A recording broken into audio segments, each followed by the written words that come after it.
Why do some women seem really able to thrive in midlife and others struggle? Why do some women celebrate aging and others hate getting older and fight against it tooth and nail? Why does midlife and beyond seem a rich time for some and a time of stagnation for others? In this workshop, I'll share answers to these questions so you too can start living your life the way you want to.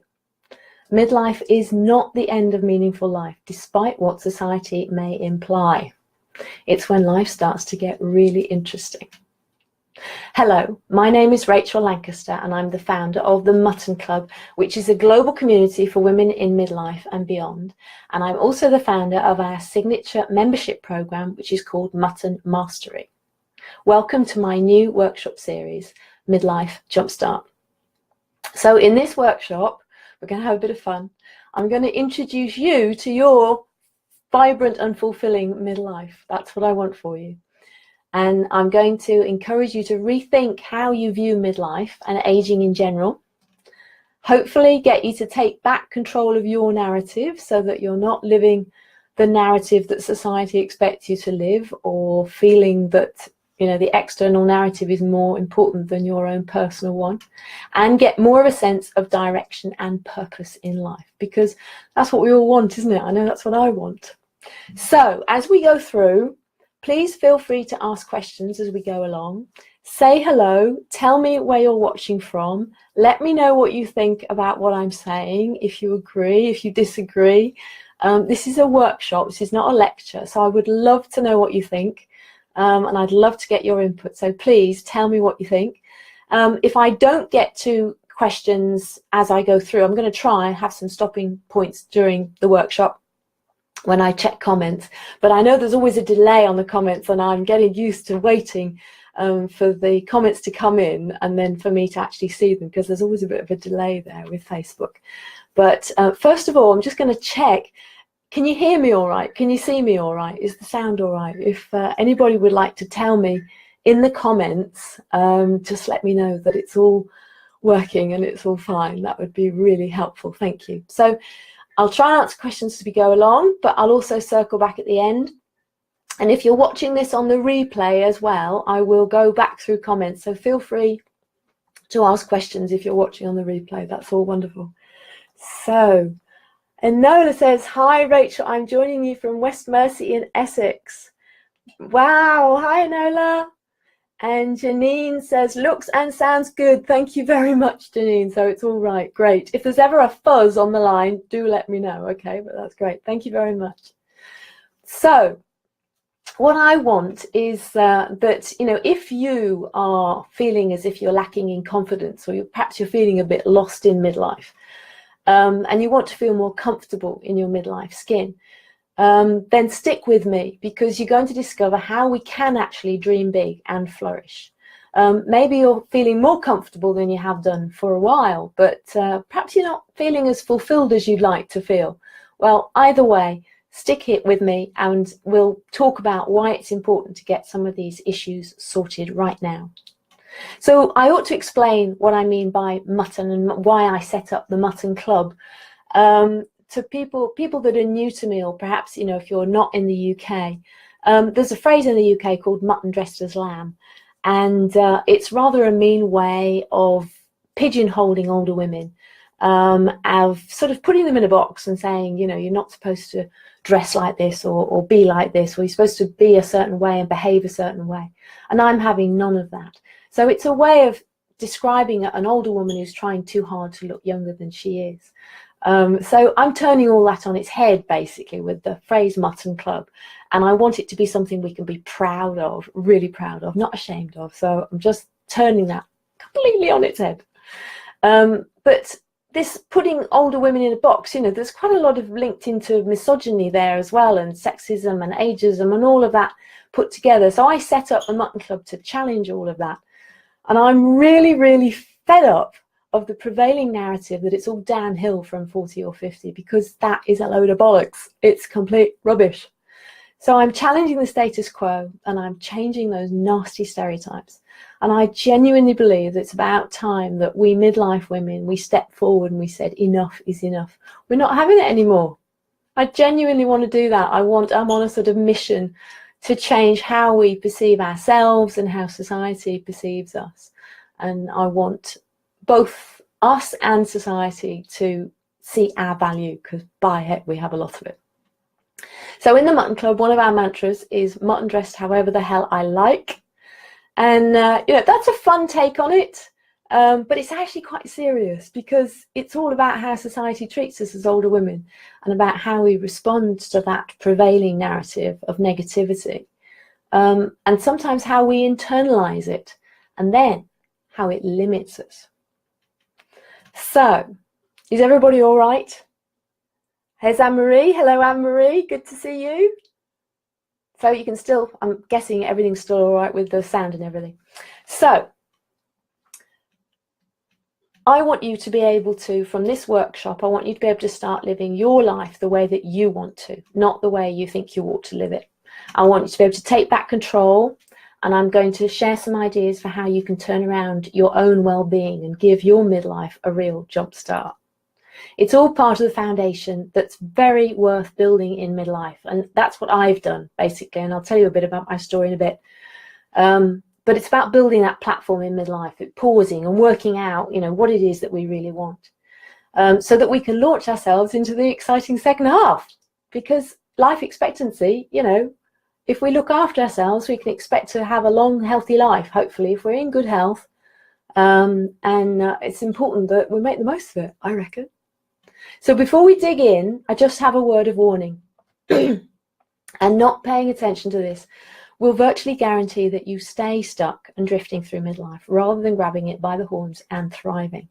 Right now, you may think that you've done all the big stuff in your life. You might have bought into that external narrative that it's a bit too late to be thinking big, and you're already past it, so why bother? But what if it didn't have to be that way? What if instead you're able to build that platform or strengthen the one you already have, and from there you can achieve as much in the next part of your life as you did in the first half? I genuinely believe we get better with age. And if I think about what I achieved between 20 and 50, I'm now 51. An average life expectancy is 81 here in the West. I see no reason why I can't make similar achievements between now and 80. That's my plan. Because the other thing is, I didn't actually put any proactive thinking or planning into that first section, that 20 to 50. I let life happen to me. And I let life take me on a route which often wasn't the right route for me, because I didn't sit back and think, what should I actually be doing? So I'm very excited, because if I put the planning in now, if I put the thought in and I meditate on what it is that I want and then put that into place, there's no stopping me. And guess what? There's no stopping you either. That's what really, really excites me. So even if something that I'm going to say may sound really simple or obvious, please don't dismiss it. Try giving it a go, because sometimes it's the simplest things that make the biggest difference. It's just that we need to be reminded of them, and often we need to be reminded of them often, and keep being reminded of them. So yeah, so give it a go, because ultimately, what have you got to lose? You may have already lived half your life, and it's not a limitless commodity, is it? And many people don't even live this long. So I genuinely believe each day is a gift. So it's even more crucial that we get the next stage right? And make it the very best it can be, because the best is yet to come. Trust me. But this is quite a fundamental shift in perception, and that's why some of these ideas that I'm going to share, they work so well. So you might have already tried to get inspired and dream big in your midlife journey, but perhaps it didn't work out quite the way you'd hoped. Well, today, I hope you'll feel inspired to have another go and start trying to live your life the way you want to. But it isn't easy, I know that. It comes with challenges. And there are all sorts of things that can get in your way, aren't there? Maybe you know you should exercise, but you struggle with it. Maybe you're too busy to eat healthily, or it's expensive, or you even feel overwhelmed by all this self-help malarkey. I know I used to. Now I just eat it for breakfast, lunch, dinner. I love it. I'm much more woo-woo now than I've ever been in my past. So you might wonder, you know, can I really start living my life the way I want to? And if that sounds familiar, I get it. There are so many women in midlife who've tried the exact same things. We've heard that voice of doubt, haven't we? The one that says, "Ooh, I'm not sure about that," or, you know, try something else. And who am I to presume to be any different to the norm? But then again, what is the norm? So I'm here to show you that it is possible. Anything is possible. We're going to get that jumpstart going. So I'm going to share in this workshop what's worked for me. And I hope that that will serve as a resource to eliminate that sense of frustration and help you get inspired in living life the way you want to live it. So you're in the right place here, you know, whether you're feeling a bit lost or whether you're actually feeling fine, you know, you're going to get something out of this. And by the end of the workshop, you'll know how to get started on at least one important area. So let me just check and see if there's any comments. Stacey, hello Stacey, good to see you. Susie's here from Moore Park, California. Oh my goodness, well done. Well done, Susie. Thank you for joining us from California. How exciting. Danielle's here. Hello, Danielle. Oh, now it's across the screen. Oh, thank you. It's lovely to see you. Really lovely to see you. Thank you so much for spending time with me on a Sunday evening. Wow. Susie says she's glad to be here. I'm glad you're here too. That's lovely. Yay. Okay, so why am I doing all this? You know, why am I wanting to share all this? Well, I see so many women struggling in midlife. They struggle to feel great. They struggle with understanding who they now are, what they want to do, feeling all those, you know, all the elements of negative narrative that society puts on us. And I know that it's so easy to get completely sidetracked while we're actually trying to make things better because there's so much going on in our lives, isn't there? So I see women, you know, they're trying to move forward, but they're struggling with it because they haven't even got their hormones sorted, you know, they haven't got those balanced. So they're struggling with menopause or other symptoms around sort of just midlife in general, and they don't know how to manage it. They don't know how to cope. So that gets them a bit bogged down. And then there's other women who, you know, physically they might be absolutely fine, but they're a bit drifting. They're not really doing just what it is that they want to do. And maybe, you know, you don't have enough clarity on what your purpose is and how to achieve it. Maybe you don't even know, you know, what it is that you want to do. I know I didn't. I literally started Mutton Club. It'll be 3 years ago in May. So it took me a very long time to find my passion. But you know what? I found it. Eventually I found it, and I'm never going to let it go because I love it so much. So you might be wondering how I ended up here. Well, I had some of you that know me already. You'll know that I went through early menopause at 41, and it was a massive, massive shock. I was newly into a new relationship, and I was feeling fantastic. I was at my most vibrant self, I felt, and I felt great. I felt sexy. I felt attractive. I was, you know, life was great after a number of quite difficult years. So I was trying. We decided eventually that we would try for a child, and because of my age, I thought it was sensible to check out, you know, hormones and see whether it was feasible before we, you know, just sort of worked out what the options might be. So I had a hormone test, and I hadn't noticed anything. I mean, I literally had no symptoms. I might have noticed that my periods were a bit irregular, but that was about it. You know, I didn't really notice. I think I was on another planet. I didn't really get that connection or anything. And I went back to the doctors, and he was as surprised as I was when he told me that I had the hormone profile of a postmenopausal woman at 41. So it was a massive blow, big shock. And particularly because menopause is still taboo, we don't talk about it. None of my peers were at the stage of menopause then. Women my age now, they're still not at menopause. I'm thinking, when's it going to kick in? But for me, I'm kind of an old hand already, because while it was a huge shock and it was very, very difficult at the beginning, it made me question everything about myself, and it made me start to go on a sort of my midlife questioning journey, basically, and to eventually end up where I am now, where I can look back and say that I genuinely believe it was almost like the early menopause for me was a blessing in disguise.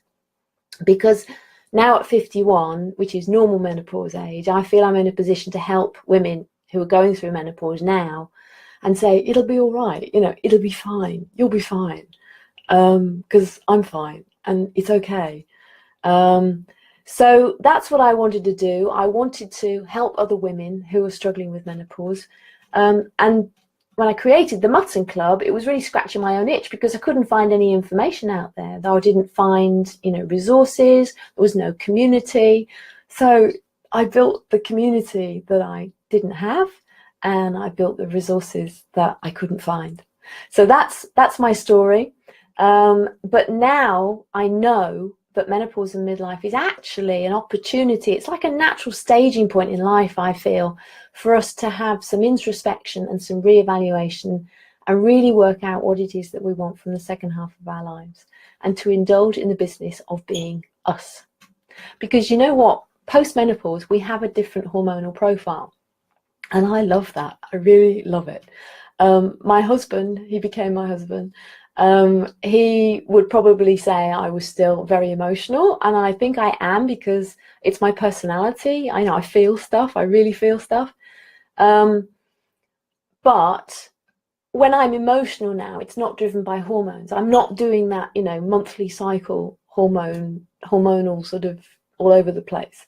I'm, I think, more stable, more emotionally stable. I'm more secure in myself. I don't menstruate anymore, which is great. And but I'm more willing, I think, to put myself closer to the front of the queue. I'm more selfish than I've ever been. I'm now thinking, okay, what do I want to feel? How do I want to live? And then that's what I'm putting in place. But menopause is, it's still taboo, isn't it? It's still negative. And, we don't talk about this important stage of a woman's life. And there's an element of shame attached to it, which I do not understand. But then I think also there's our sense of purpose is wrapped up in our fertility. Whether or not we've actually given birth, I think that's irrelevant. I think that...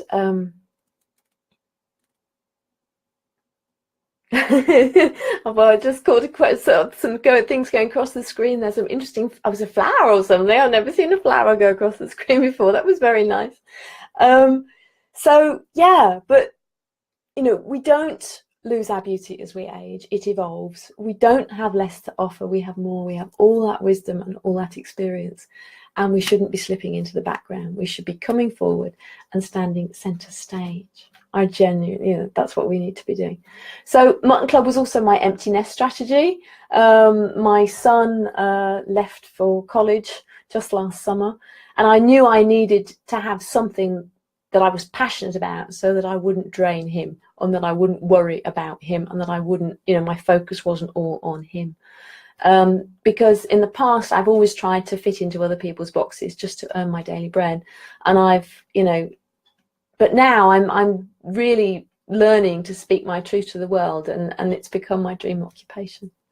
And I've also met the most amazing women through my journey. I've met women who are thriving and embracing aging and loving everything it throws at them.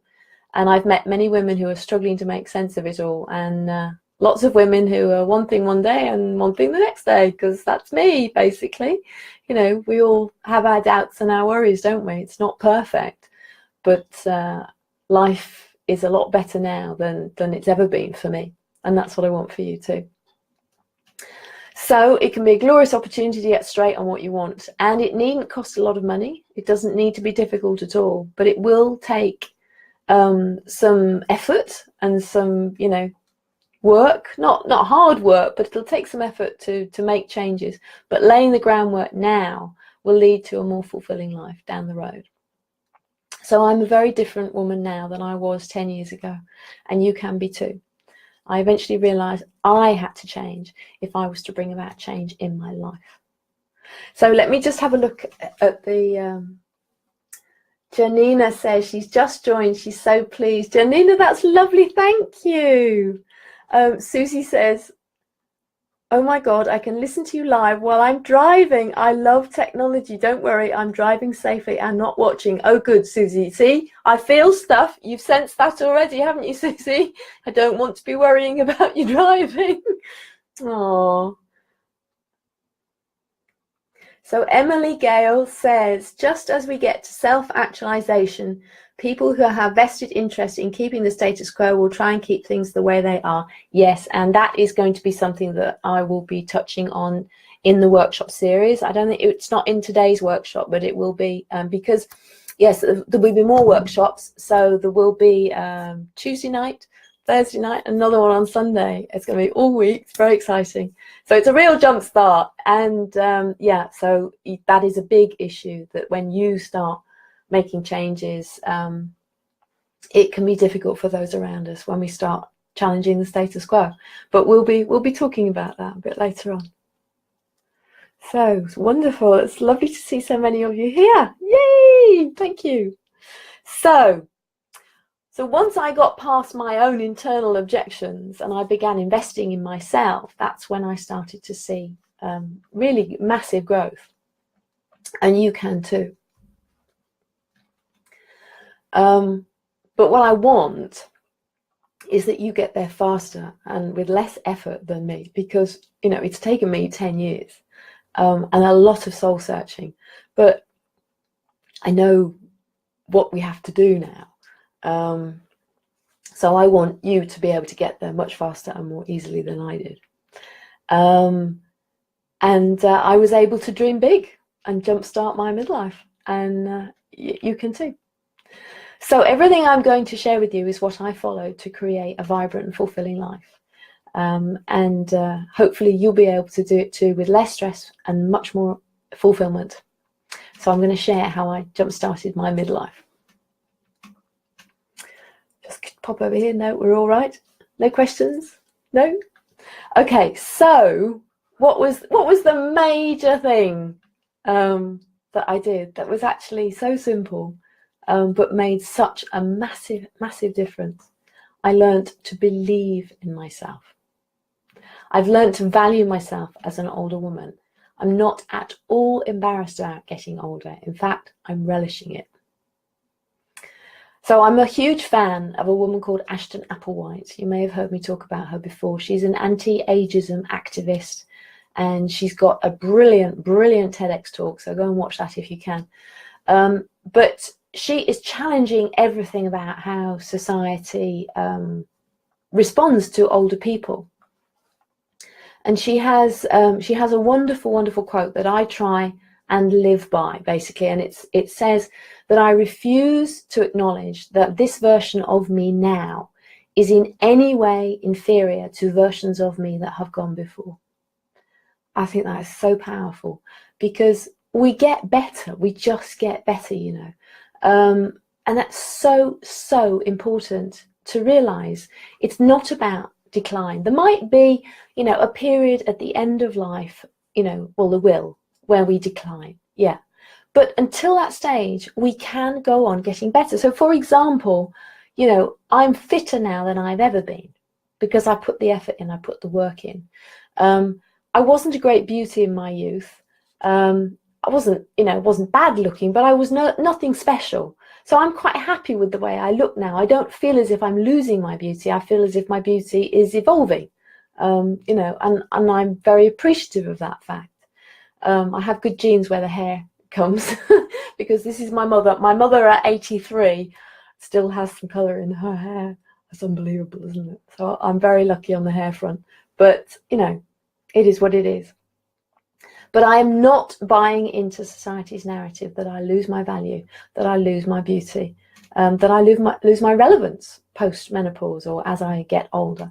And I've also learned to prioritize my wants and needs because I believe in myself. So it's about self-belief and valuing and looking after myself, that I can then be who I want to be for other people too.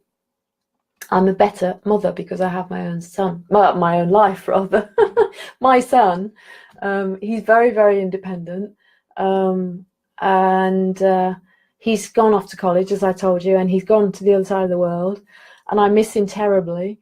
But he prepped me for years that he was going to do this, because that was his dream, and I'm possibly proud of him for doing it. But I knew I had to look after myself, and I had to have my life. I couldn't, not that I ever lived it, I didn't really live his life, but a lot of my life revolved around him when he was at home. I had to start thinking about myself and believing in myself, prioritizing my health, my well-being. So I did a poll we have a private Facebook group called The Flock. I know many of you are in there. I did a poll just last week, and it was a rerun of the one I did in November last year. And it was quite interesting because the results were a bit different. The two at the top were still the same, but they were in different order. And I wondered whether it was because it was the time of year. It did occur to me. So when we did it in November, the top one by a big margin was staying and getting fit. And then when we did it, when I did it just last week, the top one again by a big margin. So the difference in the two, the first and second, were similar. Actually, it was a bigger margin this time. Was financial security as we get older. So what I asked was, what's your number one challenge right now? Financial security is massive for many of us, isn't it? And it's certainly massive for me, because I haven't invested enough in a pension to know that I'll be all right long term. I can't imagine actually stopping work, so it's just as well I found something I like, because I think I'm going to be doing it for a long time. Oh, excuse me, I'm just going to have a drink because I'm getting a little bit. I'll take a breather. Is that my mug?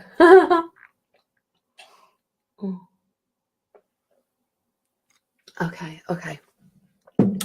Right. So where was I? So yes, so financial security this time was on top. Then staying getting fit, there was quite a big margin between those two. And then the third was interesting, because I think third and fourth, it was the same one last time, which was finding purpose. I was glad to see that was still important, because that has been massive for me. And then it was really about time. So it was either juggling home and work life, or just not having enough time to do what we want to do. And juggling all of those things can be really tricky, and not having enough time to do what we want to do. But sometimes I think that's because we're not actually prioritizing what it is that we want and need. Because if we put certain things to the bottom of the pile, we're never going to have enough time for them. But if we prioritize them, then we'll make the time for them. So I think it's about working out how important those things are and how important we believe we are. So if we're not elevating our wants and needs to the top of the list when they need to be, we're not giving ourselves sufficient care and attention. Now, when I was first diagnosed with early menopause, I was told to go and get a bone scan. I can't remember exactly why that happened. I think it was part of the sort of general testing. I didn't really want to go on HRT at the time, and I know they were keen that I did go on HRT, and they wanted to check the state of my bones. That's it, it's coming back to me now. So they wanted to check how my bones were. So I went for a scan, and they did a scan on my hip, and I was found to have borderline osteopenia. And osteopenia is what you get before you develop osteoporosis. So that kind of kick-started me. Then I thought, okay, Rachel, suck it up, take the HRT. So I did have the HRT. And I came off it last year when I turned 51, which is normal menopause age. But because of that diagnosis, fitness and looking after my bones became an immediate priority. It went straight to the top of the list. I thought, okay, I'm 41, 42. I need to do something about this. So I immediately prioritized that. So I started doing weight-bearing exercise. I already had a rudimentary yoga practice, but when I knew I had a problem, I had to formalize that and make it regular. And it is regular as clockwork now. And I try really hard not to miss a session, because if I do, I'm in trouble. Not because of my hip necessarily, although my hips are very tight, but I get pain. I get sciatic pain down my leg because I spend too long sitting. And you can see I'm actually at my standing desk at the moment. You see, I'm at my standing desk. So that was another thing I changed. Yeah, getting a standing desk. So doing weight-bearing exercise, I upped my running because actually the movement on the bones has helped, strengthen my bones. And I actually, when I turned 50, I did my first half marathon, which was absolutely crazy. And I have signed up to do a full marathon this year, and I am mad and I am scared shitless. I don't know quite what I've done. I'm very, very, very mad. But I have, because basically it's all Sue Long-Carrick's fault. Sue is a member of our Mutton Mastery program. And I hope she won't. Well, when she was 55, she did her first marathon, and it was like a gauntlet had been thrown down, and I had to think, okay, I've always wanted to do it. Certainly since I did the half, which I never thought I'd be able to do. That nearly killed me, but it was amazing. So anyway, let's see if I manage to do it. I won't be silly about it, and if my knees and my ankles don't work, then I won't do it. But anyway, I digress. So it's all too easy to say my point is, it's all too easy to say that you haven't got time, but is your personal level of fitness important to the overall quality of your life, particularly as you get older? Because we need to move more as we get older, not less. And if we're in pain, that means we need often to move more.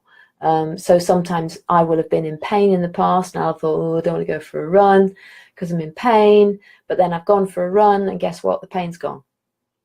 And I think this is an important thing. You need to sort of understand how your body works. So if you believe, that your personal level of fitness is important, then you've got to make it a priority. And I'm really sorry to preach, but this is too important.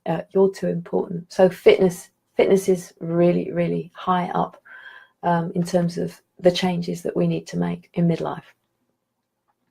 And it doesn't have to, take money or even a lot of time. There's an app that I use, which is the 7-minute workout challenge, and it literally is just that, 7 minutes of doing star jumps and sit-ups and things in the morning. And who doesn't have 7 minutes? Another really good tip I found is to track what you do. So have a little table of the days of the week, and set yourself a target. So for example, because I'm training now, I'm trying to run 3 times a week, but that means I need to up my stretching. So I'm doing more stretching. So I will have the days of the week and I will tick them off as I do it. And I do some kettlebell swings as well. So all of those things. So tell me in the comments below, what exercise do you do to keep fit? Are you happy with your personal level of fitness? Do you feel that there's anything you could be doing to improve it? Danielle says she loves the mug. Oh, thank you very much. It's fun, isn't it? I like my sheep mug. Oh, Janine says you can do it. You mean the marathon, Janine? I know, I'm so scared. And I've gone out there. I'm doing it publicly now, but I posted it in the flock, in the private Facebook group, that I was going to do it. So I've got to do it, haven't I, really? Got to do it now. So Susie says she has to go. Don't worry, you'll be able to catch the replay. There'll be a replay and catch the rest of it. Oh, thank you, Emily. You can do the marathon. I hope so. Thank you. I'll have to do it very slowly. But somebody said to me, what time are you thinking of doing it in? I said, time? What are you talking about? Time. If I get round the course, I'll be ecstatic. So there you go. Anyway, so I think getting fit, it sets that baseline from which we can tackle other elements of thriving in midlife. So if we're physically fit, we feel better about ourselves and we're better able to do big stuff. And exercise, it can help reduce hot flushes, and weight has an impact on those pesky things too. If you're overweight, you're more likely to have hot flushes. And I heard a radio ad this morning on my way to my yoga class how apparently obesity is the second highest cause of cancer after smoking. And I didn't immediately make that connection. They did this clever thing. They said, I start with O and I end with Y, and I'm the second biggest cause of cancer after smoking. And I didn't get it. And I thought, yeah, but that makes a lot of sense. So, what are any obvious areas where you think you could make changes? So let me know in the comments. Laurelie says, low energy prevents me moving sometimes. Laurelie, I can understand that, but I would also say that if you're suffering from low energy, that probably means you need to move more. Because I have always found, and I was never a sporty child. I've literally, I was always the person chosen last on the sports team. It was very embarrassing. I was dumpy. I was quite a plump child. So I've had to really work on my fitness. But since I began running and yoga, I feel so much more energized when I have done some activity. So, but I can understand it's difficult. But even go for a walk, it is, walking is the most underrated form of exercise out there. Get yourself a Fitbit, you know, just go and walk. It's brilliant. There's in the UK, I don't know elsewhere if people have it, but there's a great website called Borrow My Doggy, and I haven't found a dog to walk, but you know, that'd be a lovely way to just get out and walk if you don't have a dog that you can walk yourself.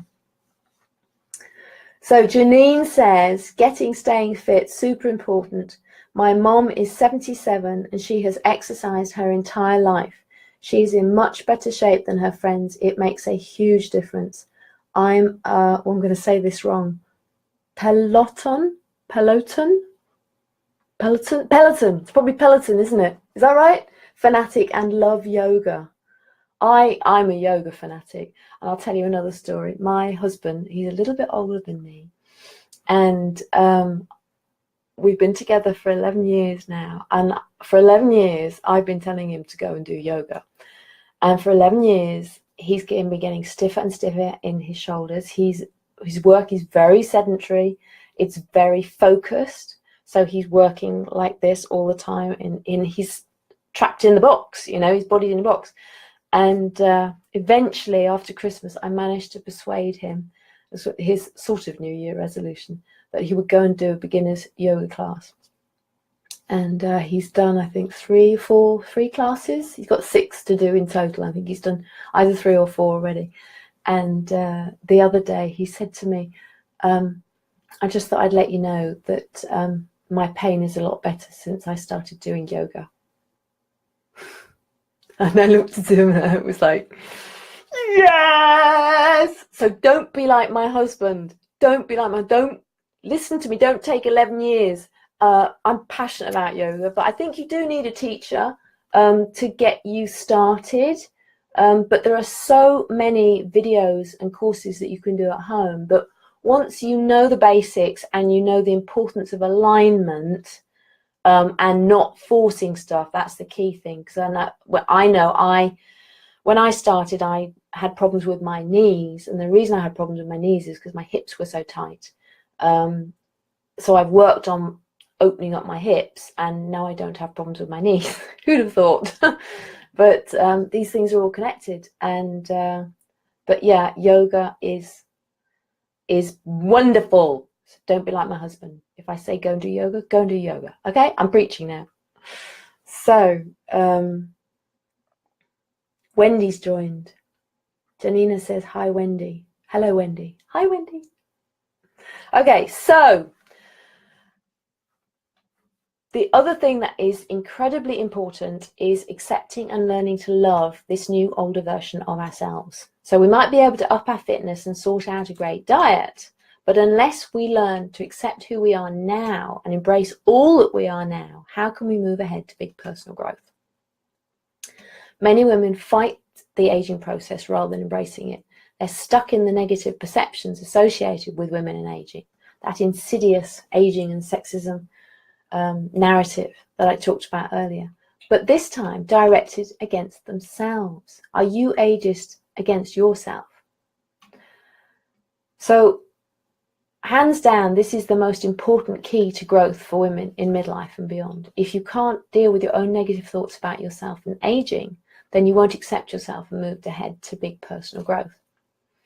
That was what happened to me when I was 41, and I was so overwhelmed with the early menopause, and I felt, there's a phrase I've talked about with several women who've gone through early menopause, about feeling catapulted into middle age. Well, at 41, if you look at average life expectancy, 81, and if you accept that middle age is the middle of life, well, technically I was middle-aged at 41. But the idea of being middle-aged, horrified me.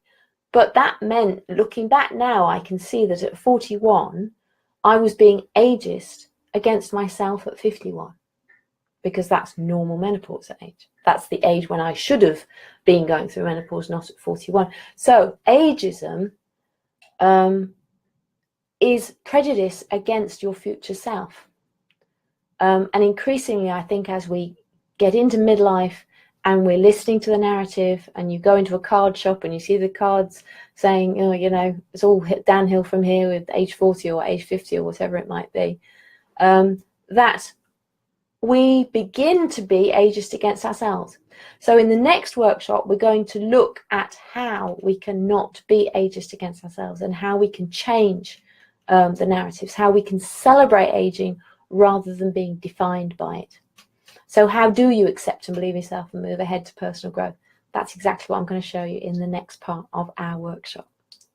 So you don't need to spend as long as I did getting to all these conclusions.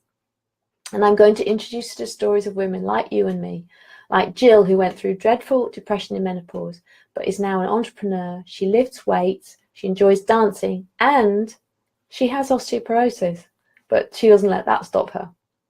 And Sue, who survived breast cancer and created a lingerie line for fellow survivors as a result.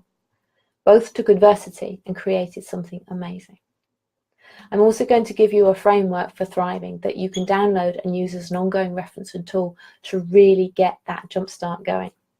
And once you know what to do and where you are in the process, you'll see it's easy to start really believing yourself and moving ahead swiftly to personal growth. And I'll show you how in the next workshop. So I'm just going to see if anybody else has, have we got any more comments? Anybody else like to ask any questions or anything? Anybody have questions? So before, because I'm getting to the end of the workshop now. So before we go today, I'd love you to have a think about what life would look like if you could create a vibrant and fulfilling one. Maybe it already is, but maybe there's something, there are niggles in there that aren't quite exactly how you'd like them to be. So what would it look like if you could fix all of those niggles? Let me know in the comments, because I'll be going back through them. And how would life be different when you're inspired and you believe that anything is possible? So if you found this video useful, please share it. You could just tag a friend in the comments and share it that way, or share it using the share button. I'd really, really appreciate that, because as you know, I'm very passionate about getting this message out there that, midlife and beyond is a wonderful time, and that we are wonderful, we are amazing, and we can do amazing things. So what we've covered today is, I believe, fundamental to thriving in midlife and beyond. And assuming lucky enough to have good health, getting a long-term fitness and well-being plan in place is a game changer in helping you start living life your way. And believing in yourself makes everything so much more fun. So I'm doing another workshop where we're going to talk about that whole accepting yourself and believing in yourself and moving ahead to personal growth in midlife. We're going to look at a simple process to help you deal with any negative thoughts about yourself and aging in general. And that will be a Facebook Live as well. And that will take place on Tuesday at 7 p.m. GMT. And it'll be back here on the Mutton Club page.